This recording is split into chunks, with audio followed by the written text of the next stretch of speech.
this is Dan Miller once again for Bluegrass Unlimited magazine, and the last several weeks we've been working on building Scruggs style phrases on the banjo that you can play over the G chord. Okay, we did that for 4 weeks. We gave a bunch of different phrases, and then we gave some examples of piecing those phrases together to form longer phrases. And last time we learned how to put some of those things together in the song Blue Ridge Cabin Home, and this time we did it on the song 9-Pound Hammer. Okay, so some of the phrases that we worked with before I put into this arrangement of 9-Pound Hammer over the G chord. Of course, the C chord licks and the D chord licks, you can look at those as well, but we haven't gone over those yet. I just wanted to get some songs under your belt and look at different ways to use those, all those G phrases that we came up with before. And again, like I've said many times, the idea of getting so many G-style phrases and variations of those phrases is so that you can mold those around the melody, and you're not really just throwing out random licks. You're using vocabulary that you've built that expresses the melody. Just like if you were wanting to express an idea in speech, you'd use the vocabulary and you'd rearrange the words that make up your sentences in order to convey the ideas that you're trying to portray in your speech. And the same thing with music. You want to learn a bunch of different phrases and learn how to manipulate those phrases, rearrange those phrases, string those phrases together to express the melody of the song. Okay? So starting out here, just a little intro, and then I did a G lick that was just a 2/5 slide. Okay, so there's lots of different things you can do. You could just do a forward roll and then go into the C lick after that. There's lots of different ways you can do this. The way I chose to do it here at the beginning was this 2/5 slide. So I'm breaking up the roll with those quarter note double stops. Basically, I'm plucking the high D string and the G string at the same time. And then, you know, we've practiced that little lick, that little 4-note phrase many times in other licks that we've done.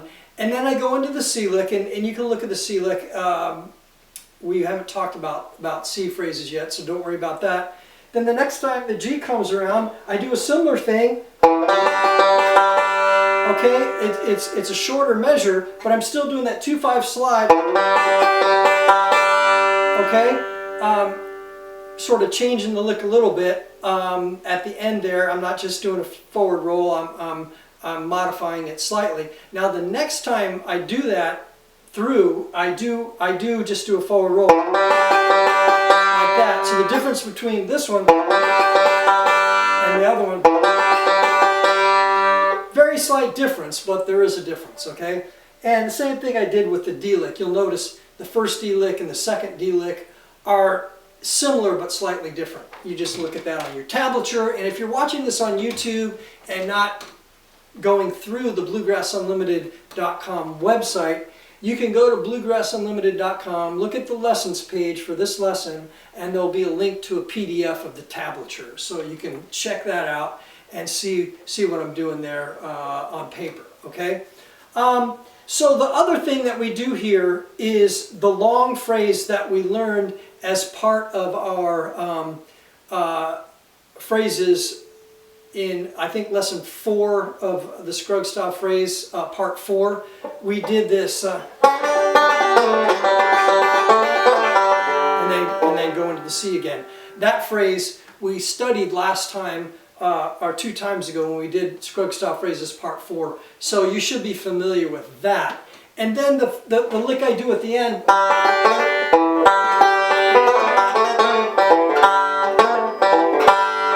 We went through that last time too. So these over the G chord in this version of 9-Pound Hammer, I tried to use as many of those phrases that we've had before. Now, again, like I said last time for Blue Ridge Cabin Home, when you get to this part after that last D part, that's really where the melody part of the song ends. But again, a lot of times the banjo player will extend that phrase just like we did in Blue Ridge Cabin Home, and so is extended at several measures before the singer starts to sing. So if I do this last D part, see,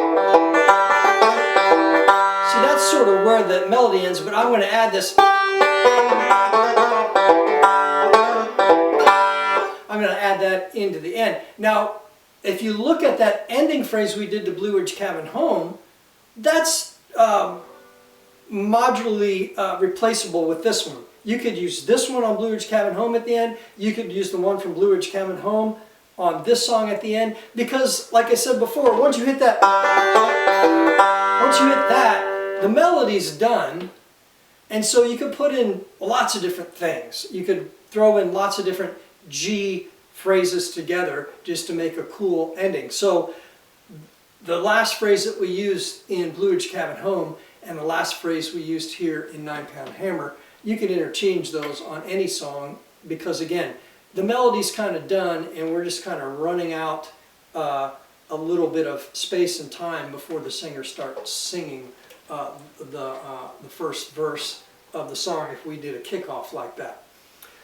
So, you know, look at the tablature. That's about all I have to say about this one. We've used a bunch of stuff that you've hopefully practiced before from the previous videos, and we put it together to help piece together a solo to 9-Pound Hammer.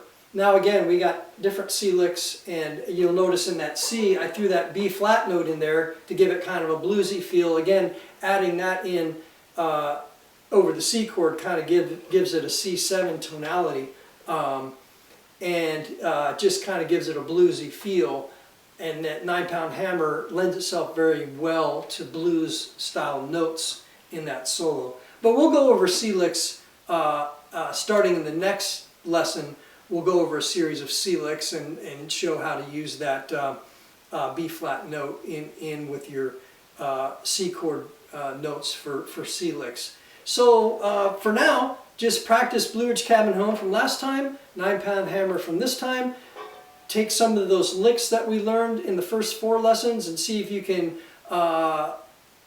change some of them out for licks that I put in these arrangements, so you can come up with your own arrangements. I mean, creating your own arrangements doesn't mean you have to reinvent the entire song. You can just plug one phrase in that's different, and then later plug another phrase in that's different, and slowly kind of build your own way of making your own solo. So that's the good way about a good way to go about coming up with your own arrangements. And then once you've done that enough, hopefully you can do it in real time, and that would be improvisation. Once you get this vocabulary under your fingers, then it could start coming out just like if you were having a conversation. Once you get words and sentences in your mind and have used these words and sentences a lot, it's easy to manipulate the words around to create different ideas and convey different meanings. It's the same way in music. You can do the same thing. So building the Scruggs vocabulary will help you create your own solos, and it'll help you move on towards learning how to improvise. You know, Duke Ellington called improvisation spontaneous composition. So basically, if you work to compose in your when you're woodshedding and learn how to change your licks around and do various different things, and then eventually get good at that and get good enough at that you can do it in real time, that's improvisation. So building the Scruggs vocabulary is a good way to step towards creating your own solos and improvisation. So good luck with this, and next time we'll start to take a look at some C vocabulary. This is Dan Miller for Bluegrass Unlimited Magazine. See you next time.